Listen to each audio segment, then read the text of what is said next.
Nací en Santa Cristina de la Polvorosa el 20 de abril de 1906, de padres humildes, propietarios de un modesto negocio de coloniales, procedentes ambos de la comarca sanabresa de la Carballeda.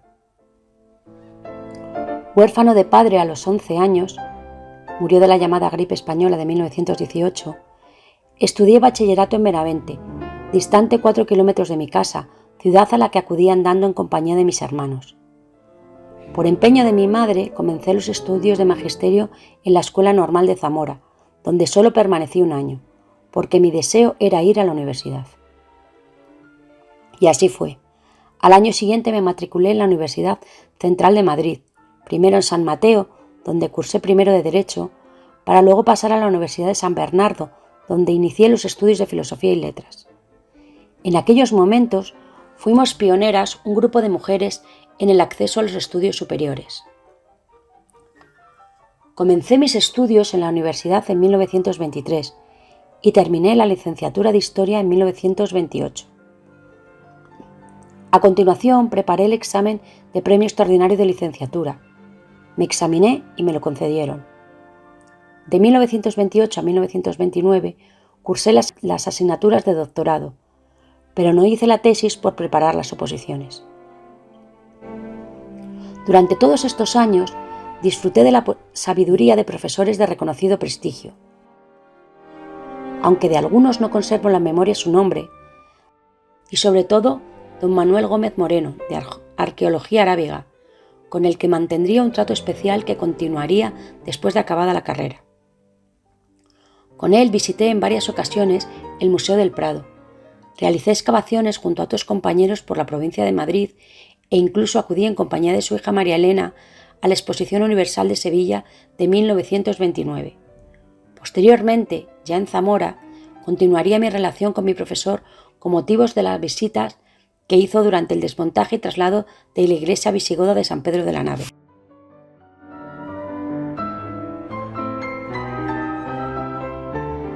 El 8 de agosto de 1931 y aprobé la oposición al cuerpo facultativo de archiveros, bibliotecarios y arqueólogos.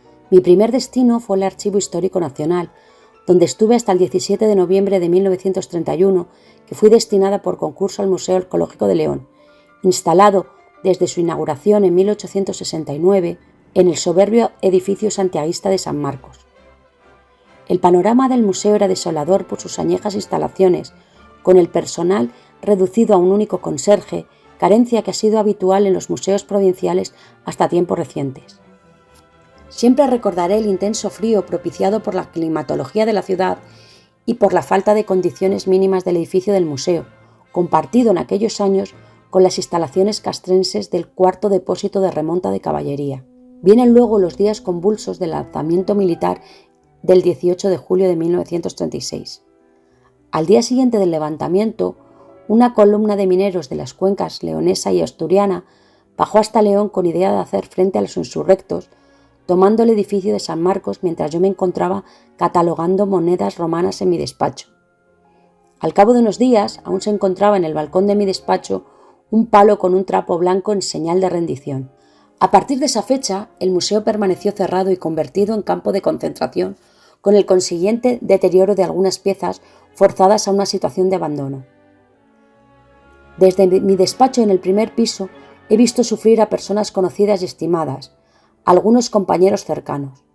Por ello, al quedarme sin lugar de trabajo, me adscribieron a la Biblioteca Pública Municipal en 1936 y allí presté mis servicios, aunque siempre con la preocupación del museo. Además, comencé a impartir clases de historia en el Instituto Padre Isla en la capital leonesa, lo que me abrió un nuevo horizonte profesional. Mi labor en el museo en los 4 años y 6 meses en los que desempeñé mis funciones fue la de ordenar, catalogar y poner fichas, además de confeccionar un monetario en el que estaba trabajando cuando asaltaron mi despacho. No tuve medios económicos, pasé un frío horroroso y para paliarlo no dispuse más que de un pequeño brasero. El museo satisfacía mis exigencias profesionales. Era un orgullo trabajar en aquello que había anhelado y en lo que había empleado tanto esfuerzo. Pero aquellas circunstancias hicieron insoportable mi trabajo y la situación que vivía me obligó a solicitar concurso de traslado, que me fue concebido el 3 de noviembre de 1941. El nuevo destino fue la Biblioteca Pública de Zamora, En junio de 1941 me había casado y también a mi marido le convenía más Zamora que León, pero aún así, si el museo hubiera estado en condiciones normales, no lo hubiera abandonado. Allí quedaron un montón de ilusiones. En la Biblioteca Pública de Zamora tomé posesión el 28 de noviembre de 1941, ocupando la plaza que dejara Carmela Pescador del Hoyo, depurada por motivos políticos y trasladada al archivo de la Delegación de Hacienda.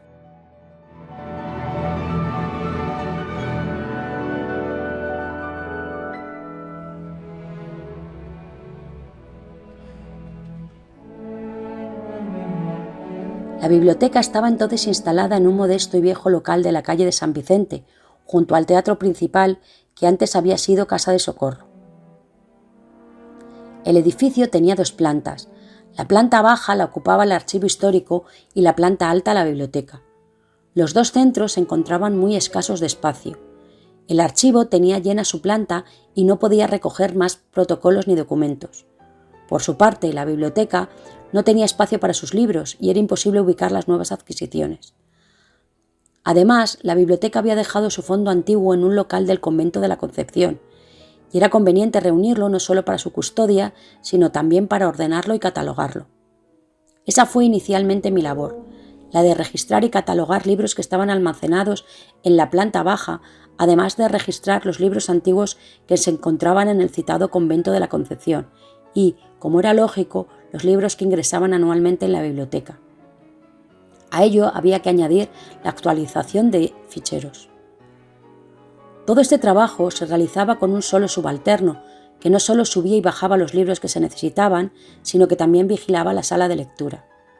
Hasta el 1 de julio de 1953 no se conseguiría un segundo empleado y hasta 1956 no llegaría el nombramiento de un auxiliar, María Luisa Ramírez Martín. A la vez, otro de los objetivos fue el de crear el Centro Coordinador de Bibliotecas, que llevase la cultura y la posibilidad de lectura a todos los pueblos de la provincia. Para ello, se crearon bibliotecas municipales en los principales pueblos de la provincia y en el resto de núcleos rurales o bien se establecieron agencias de lectura o se hacían llegar maletas viajeras con todo tipo de libros de consulta. Mi vida hasta la jubilación ha transcurrido saturada de trabajo, lo que me ha impedido escribir como hubiera sido mi deseo. Únicamente he dirigido el catálogo de la exposición del libro zamorano como motivo del 4º centenario de Fray Alfonso de Castro en noviembre de 1958 y el catálogo de la exposición de incunables y libros impresos hasta 1550 que realiza la Biblioteca Pública de Zamora en 1974. He escrito muchos artículos dispersos por el periódico local y, por último, comencé a escribir la historia de la Biblioteca Pública de Zamora, de la que tengo muchos datos recogidos y una parte ya escrita, pero lo he ido dejando y ahora, a mis 89 años, ya no me encuentro con fuerzas para seguir con ella.